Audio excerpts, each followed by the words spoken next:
की आवाज़ पर ये दिवाली मुनाफे वाली में आपका स्वागत है। और आज मेरे साथ तीन ऐसे मेहमान हैं जिनके सामने मैं हमेशा थोड़ा नर्वस फील करता हूँ, क्योंकि ये तीनों, अगर ये कहा जाए कि भारतीय स्टॉक मार्केट के तीन सबसे बड़े महारथियों में से हैं तो गलत नहीं होगा। आज मेरे साथ तीन ऐसे गेस्ट हैं जिन्होंने न सिर्फ खुद बड़ा पैसा बनाया मार्केट में, लेकिन इन्वेस्टर्स के लिए पिछले 20 सालों में बहुत ज़्यादा वेल्थ क्रिएट की है और आगे भी शायद इसी तरीके से वेल्थ क्रिएट करते रहेंगे। मैं इस समय हूँ मोतीलाल ओसवाल के हेडक्वार्टर्स में और मेरे साथ रामदेव जी हैं, मोतीलाल ओसवाल के चेयरमैन, मधु जी हैं, एमके वेंचर्स के ओनर, और Sunil Singhania abacus asset management से हमारे साथ। आप तीनों का बहुत बहुत शुक्रिया। जैसा मैंने कहा कि मैं थोड़ा नर्वस फील करता हूँ आप सबके सामने, क्योंकि आप सबने इतनी वेल्थ क्रिएट की है और आपके सामने बैठ के मुझे थोड़ी सी वो गरीबी वाली फीलिंग आती है कि मैं कहा कि देखो कितनी सारी वेल्थ के बीच में मैं बैठा हूँ। रामदेव साहब, क्योंकि आपके ऑफिस में बैठे तो आपसे शुरुआत करते हैं। हाँ। सबसे पहले तो दिवाली की बहुत बहुत शुभकामनाएं। कैसा फील कर रहे हैं इस मुहूर्त में? सभी व्यूअर को है ना दिवाली की बहुत बहुत शुभकामनाएं। देखिए, हम तो हमेशा ही बुलिश रहते हैं। हाँ, तो मतलब 40-45 साल से बुलिश हैं, अभी भी बुलिश है। मतलब we are feeling very good. मतलब हेल्थ अच्छा है एंड वेल्थ तो अच्छा ही है, इन द सेंस दैट जो इन्वेस्टर्स हैं उनके लिए बहुत अच्छा साल रहा है। और बाजार में हमेशा ही थोड़ा ये कंफ्यूजन रहता है कि आगे क्या होगा, एक कंसर्न रहता है। तो वो चीज़ अभी भी है कि भाई राइज ऑफ चाइना, उसका इंडिया के ऊपर क्या इफेक्ट आएगा, इंडिया के खुद का वैल्यूएशन क्या इफेक्ट आएगा, कॉर्पोरेट, तो कई इश्यूज हैं, corporate earnings, flow, demand, supply सब है। तो वही सब बात करते रहते हैं, वो बात है। लेकिन बाकी सी हमने पैसे बनाए हैं लॉन्गर टर्म में। हमने पैसे मतलब कोई स्पेकुलेशन करके या कोई एक मटका लग गया, ऐसा कुछ पैसा नहीं। पैसे बने हैं 40-50 साल के मेहनत से। तो वो जो 14-15% का जो कंपाउंडिंग है हर 5 साल में डबल का, वो अभी पिछले 5 साल में डबल हुआ है। और मुझे लगता नहीं कि अगले 5 साल, 10 साल, 15 साल में ये कहानी बदलेगी। और बहुत ज़्यादा भी नहीं बनने वाला, ये बात मेरे लगता है। ओके। वो मतलब 14-15 का 12 भी हो सकता है, 16-17 भी हो सकता है, बट आप जाएंगे आगे तो 15 के ही हिसाब रखना चाहिए। उससे ज़्यादा एक्सपेक्टेशन करना मेरे ख्याल से गलत है। और जो अभी जो क्राउड आ रहा है उसमें वो एक्सपेक्टेशन थोड़ा ज़्यादा है, ऐसा मुझे लगता है। So that is a problem. बिल्कुल। सुनील सर, आपको भी दिवाली की शुभकामनाएं। जो रामदेव सर ने बात कही ना 15% की, मैं अभी एक रिसेंट इवेंट में गया था, मुझे उन्होंने गेस्ट बुलाया था, क्योंकि आजकल मार्केट में इक्विटी का इतना है कि थोड़ा सा हम लोग भी थोड़ा सा हीरो बन गए। तो मैं गया था वहां पर, तो मुझे किसी ने बोला कि सर मुझे ना 25 लाख रुपए की रिटायरमेंट सेविंग मार्केट में डालनी है, तो कहाँ डालूं मैं? तो मैंने पूछा कि आपका एक्सपेक्टेशन कितना है? तो उन्होंने बोला कि सर ज़्यादा नहीं है, 12-13%। तो मैं बहुत खुश हुआ। मैं कहा 12-13%? मैं कहा 12-13% तो बन जाएगा। बोले सर नहीं, पर मंथ, पर ईयर नहीं। जो बात कही रामदेव सर ने, आप कितना सहमत है उससे? आपको लगता है कि 12 से 15% से ज़्यादा की एक्सपेक्टेशन इस मार्केट में नहीं रखनी चाहिए? पहले तो आपको और आपके सभी दर्शकों को दिवाली की बहुत ही शुभकामनाएं। आई थिंक जो भी ये बाजार में थोड़े समय में इन्वेस्टर है लास्ट 20-30 साल में, वो सब ये दौर से गुजरे हैं वेयर देयर इज यूफोरिया, जहाँ पे एक्सपेक्टेशंस बहुत बढ़ जाती है, फिर एक्सपेक्टेशंस जीरो भी हो जाती है। But ultimately what is equity returns? It is mimicking underline profit growth. आज जो कंपनियों में इन्होंने निवेश किया है, उनका जो प्रॉफिट ग्रोथ होगा, अल्टीमेटली उतना ही हमारा पैसा बनेगा। दूसरी ये भी है कि आज जो हम वैल्यूएशन पे बैठे हैं वो एग्जॉर्बिटेंट नहीं है, लेकिन सस्ते भी नहीं है। तो यहाँ से एक्स्ट्रा रिटर्न बनना, 12-13-14% से ज़्यादा रिटर्न बनना, उसका ये मतलब होगा कि पी री रेटिंग और हो सकती है, जिसकी गुंजाइश अभी बहुत ही कम लगती है। तो आई थिंक एनी इन्वेस्टर जो 20-30 साल में है, वो यही कहेगा कि इंडिया में अभी भी ग्रोथ है, रिटर्न अभी भी बनेगी, बट रिटर्न एक्सपेक्टेशंस आपको थोड़ा मॉडरेट करना ही पड़ेगा। दूसरा, आई थिंक थोड़ा एक चेंज होगा नैरेटिव। लास्ट 1-2 साल में है ना, पैसा बनाना बहुत आसान हो गया था। अब कोई भी शेयर ले लीजिए, उसमें अर्निंग आए तो ठीक है, नहीं आए तो ठीक है, वैल्यूएशन 30, 40, 50, 100 पी, माने कोई एंड ही नहीं था। आई थिंक अब क्या होगा ना, बाजार में हो सकता है कि 12-13% बने, लेकिन कोई कंपनियां 50% भी नीचे हो सकती है। और अभी आने के पहले मधु भाई दिखाई रहे थे कि कितनी कंपनियों में कितना कितना फॉल हुआ है। तो ब्रेथ तो अभी क्लियर दिख रहा है कि valuation finally market is giving some heat to it. तो आई थिंक इफ आपको 12-13% पर महीने का अगर आपका रिटर्न एक्सपेक्टेशन है नहीं, तो वो आपको बहुत outlier हो ज्यादा गया। निराश हाँ, होगी। वो तो आउटलायर हो गया। और 30-40% भी आपको रिटर्न एक्सपेक्टेशन है तो भी आपको निराशा हुई होने वाली। तो I think you have reasonable expectation. India is a good place to be. हाँ। अच्छा मधु सर, आपको भी दिवाली की शुभकामनाएं। और मुझे याद है जब मेरी आपसे बात होती थी, आप कहते थे कि अनुज इस मार्केट में बड़ा पैसा बनेगा और वेल्थ क्रिएशन पर फोकस करना चाहिए इस मार्केट में। और आपने तो खैर इवन बिफोर ये इक्विटी कल्ट आया, आप लोगों ने रिलायंस म्यूचुअल फंड में करके ऑलरेडी दिखा दिया था कि म्यूचुअल फंड के थ्रू भी पैसा बनाया जा सकता है। आपका इस समय इस सम्मत पर फीलिंग क्या आ रही है? मार्केट को देखकर थोड़ा डर लग रहा है इस समय कि अर्निंग्स तो उतनी आ नहीं रही है, मार्केट ऑलरेडी इतना ऊपर आ चुका है? श्योर। और अनुज, पहले आपको और आपके सारे दर्शकों को दीपावली की बहुत बहुत शुभकामनाएं। लक्ष्मी माता का निवास सबकी जगह रहे और अच्छे से रहे। तो कुछ बातें जो सुनील ने बोली ना, इसी मेरे को इस वक्त सबसे पहला जो ख्याल आता है ना, बिकॉज अपना लास्ट 3-4 साल का रिटर्न थोड़ा एक्स्ट्रॉर्डनरी टाइप का रहा है। अपन ने एक बार जो कोविड का लो हिट किया, वो प्राइजेज एकदम अबनॉर्मल थे ऑन द नेगेटिव साइड, और वहां से लास्ट 3-4 साल का बहुत अच्छा समय रहा है। जिसने जहां कहीं भी इन्वेस्ट किया, small cap, mid cap, large cap, mutual fund या पीएमएस, कहीं पे भी जिसने इन्वेस्ट किया, as long as you are part of equity, you have done really well. तो सबसे पहली जो बात है ना, ये अच्छे समय को अपने माइंड में एक्स्ट्रापोलेट नहीं करना चाहिए। तो इस टाइप के जो मैं बोलूंगा ये अबनॉर्मल रिटर्न्स थे जो लास्ट 3-4 साल के थे, वो abnormal returns unlikely to carry on, and there are multiple factors. Supply is catching up, earnings में जिस टाइप का मोमेंटम चाहिए ये वैल्यूएशन को जस्टिफाई करने के लिए, बहुत सारी जगह पे वो अर्निंग का मोमेंटम है नहीं, राइट।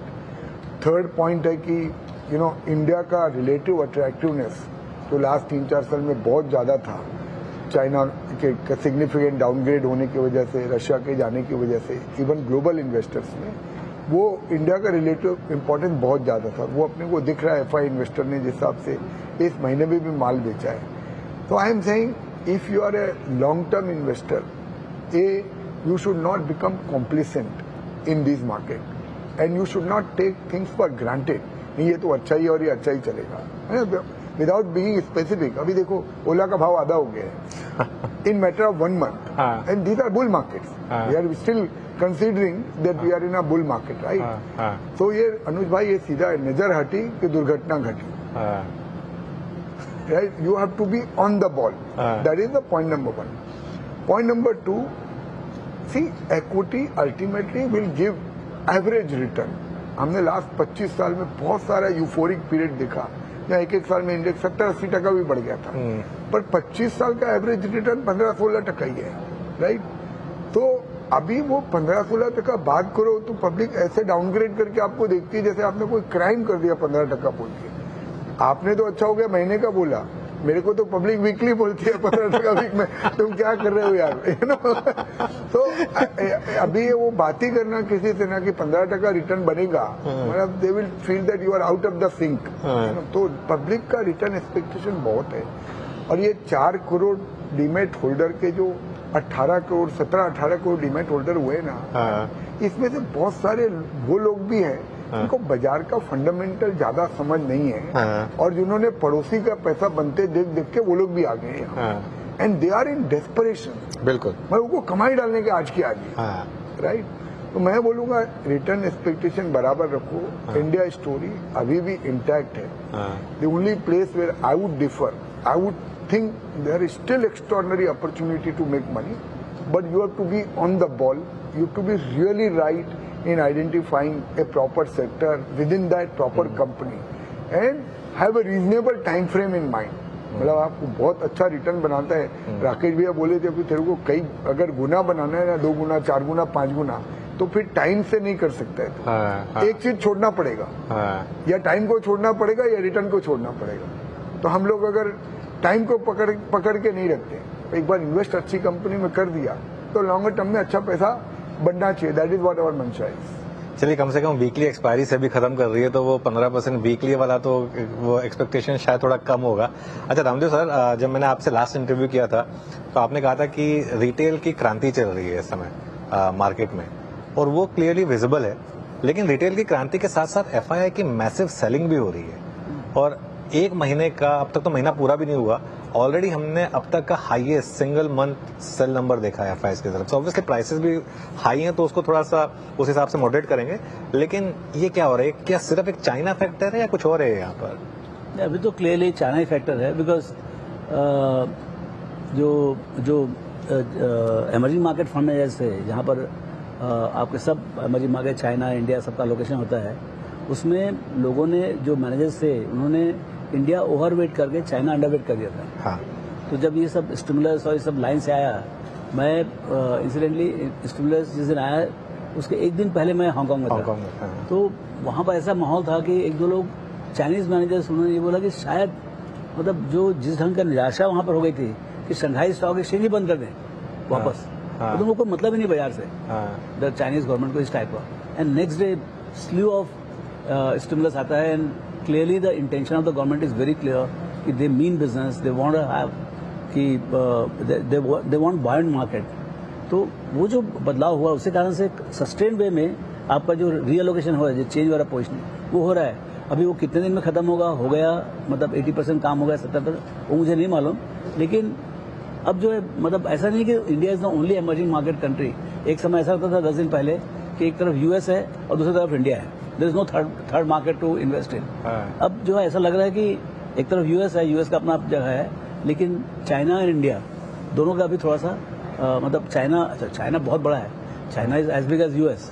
सो यदि मान लो if people by chance they decide to go towards China, because China has to become that attractive also. See, अभी तो क्या खाली बात ही बात है, लेकिन economy is not responded yet. लेकिन कहीं कहीं जाके उनका जो रियल एस्टेट का प्रॉब्लम है, दूसरा प्रॉब्लम वो होगा, तो उससे चाइना के ऊपर, चाइना में इन्वेस्टमेंट्स आएंगे, लोकल्स भी लेंगे। अभी थोड़ा स्केप्टिसिज्म है। सो उसके चलते मतलब जो फॉरेन इन्वेस्टर का जो बिहेवियर जो है वो जो अभी दिख रहा है उस ढंग का रहेगा। मुझे लगता है कि immediately to expect FIIs to come in to India, बाकी दूसरी चीज देख मैं थोड़ा स्केप्टिक रहूंगा। हालांकि 1 लाख करोड़ पर महीने का सेल्स नहीं रहेगा, लेकिन clearly they are more on the negative side to balance their books. नहीं, एक दिन में जो 15,000 करोड़ का नंबर आया था, सुनील साहब थोड़ा डर लगा था। और आप दिक्कत क्या है कि जितना एफआईआईज बेच रहे हैं उससे ज्यादा रिटेल का पैसा आ रहा है मार्केट में। आई एम श्योर आपके फंड्स में भी उसी हिसाब से पैसा आ रहा होगा। आपको क्या थोड़ा कई बार ये लगता है कि इस मार्केट में मैं इन्वेस्ट कहाँ करूं? ये कोई कई फीलिंग आती है आपको? नहीं, see valuations obviously as a value investor आपका हरदम ये इच्छा रहेगी कि आपको बहुत सस्ते में शेयर मिल जाए, but we have to adept to the reality also. तो मैं आपको कहूंगा कि जैसे 2020 में, जैसे मधु ने कहा, स्टॉक इतने नीचे हो गए थे, तो तभी we were trying to find stocks जो 2 साल में डबल हो। 21-22 में we were trying to find stocks जो 3 साल में डबल हो। 23 में we are trying to find stocks जो 4 साल में डबल हो। Now we are happy even if we find stocks which can double in 5 years। तो I think we have to adept to the reality कि तभी shares बहुत सस्ते हो गए थे, तो obviously it made sense to be very aggressive. But अब आपको रियलिटी को समझना चाहिए, आपको you have to not mess up. मैं हरदम सबको यही सलाह देता हूं कि दिस इज द टाइम जहां नहीं लेके रोने से बेटर है। नहीं लेके रोने में आपका कैपिटल तो प्रोटेक्टेड है, लेके रोने में काफी शेयरों में आपको 50% का भी नुकसान हो सकता है। और अर्निंग्स आर वेरी इंपॉर्टेंट। आपका अर्निंग और वैल्यूएशन आपके फेवर में है, आपको आगे पीछे पैसा बनेगा ही बनेगा। ये 25, 30, 40 साल का बहुत जनों का एक्सपीरियंस है। हमारा 30 साल का है, भैया का 40 साल का है, मधु का 30 साल का है, दुनिया में 300 साल का एक्सपीरियंस है। अल्टीमेटली अर्निंग जहां होगी, वैल्यूएशन आपके फेवर में होगा, आपका नुकसान नहीं होगा। तो आई थिंक हम जब भी कोई इन्वेस्टर आता है उनको क्लियर बोल देते हैं कि एक तो रिटर्न एक्सपेक्टेशन, आप पुराना परफॉर्मेंस देखिए मत, वो निकाल ही दिया हमने स्लाइड, जो पास्ट परफॉर्मेंस वाली स्लाइड ही निकाल दी है, बिकॉज अननेसेसरली रिटर्न का जो एक्सपेक्टेशन है वो हम ही बढ़ा देते हैं। देखो सेल्स वाले तो सेल्स करेंगे पुराना रिटर्न दिखा के, but that will give a wrong picture. और अगर आपको 12-15% रिटर्न है, we are in low tax as far as equity return, equity taxation is concern on long term. I think it's good return. अगर fix income में आपको 4% post tax मिलता है, यहाँ पे 12-13-14% पोस्ट टैक्स मिलता है, then it's good return. And the good thing is there are investors who are looking at 12-13% monthly, but I would say there are majority of the investors who are happy with a 14-15% annualized return. और वो आगे पीछे बन जाएगा. If you are a little lucky, आपको correction में कभी आपको एंट्री मिल गई तो हो सकता है 2-3% ज्यादा बन जाए, लेकिन 14-15% रिटर्न अभी भी without taking undue risk and with time, as Madhu said, give time, I think बन जाएगा. तो इन्वेस्टर्स अगर आप कम्युनिकेट ठीक से करो तो there are more than enough investors who are still looking at investing. Madhu sir आप Turning the tide a little positive, Amit. Anuj, where these are all near-term things which you are talking, and it's not that the first time we are seeing ये इस type का माहौल है. दो चीजें मैं बोलूंगा. एक जो एफआई का नंबर आता है ना, इसमें जो प्राइमरी मार्केट में पैसा जाता है that is not included, right. तो ये भी हो रहा है कि बहुत सारे जो नए नए इश्यूएंस आ रहे हैं, अल्टीमेटली पॉट तो उतना ही बड़ा है, तो कुछ सेकेंडरी मार्केट में सेलिंग हो रहा है और वो पैसा सर्कुलेट होके पी का सेलिंग भी नहीं आता ना इसमें. जो पी वाले, हाँ पी का भी सेलिंग नहीं आता, but I am saying net negative हो जाता है. नेट फिर भी अभी पॉजिटिव होगा, let's say in this month number. दूसरा अनुज ये क्या है, ये ऐसा एक टाइम है ना जिसमें मुझे ये लगता नहीं है हम कुछ भी बात करें आज, ये रिटेल इन्वेस्टर रुकने वाले हैं. Because equity as a asset class has really emerge in the minds of people. अभी तक के क्या है, इक्विटी मतलब आपको किसी ने कोई टिप दे दी, आपने पैसा बना लिया. पहली बार जिन्होंने सिस्टमेटिकली इन्वेस्ट किया है ना, उनके घर में एक्चुअल रियल वेल्थ आया है. और ये हमारे घर में जो वेल्थ आया ना, जो सिर्फ ट्रेलर है, तो वो रियल पैसा एक्चुअल रिटेल इन्वेस्टर के घर में आया है.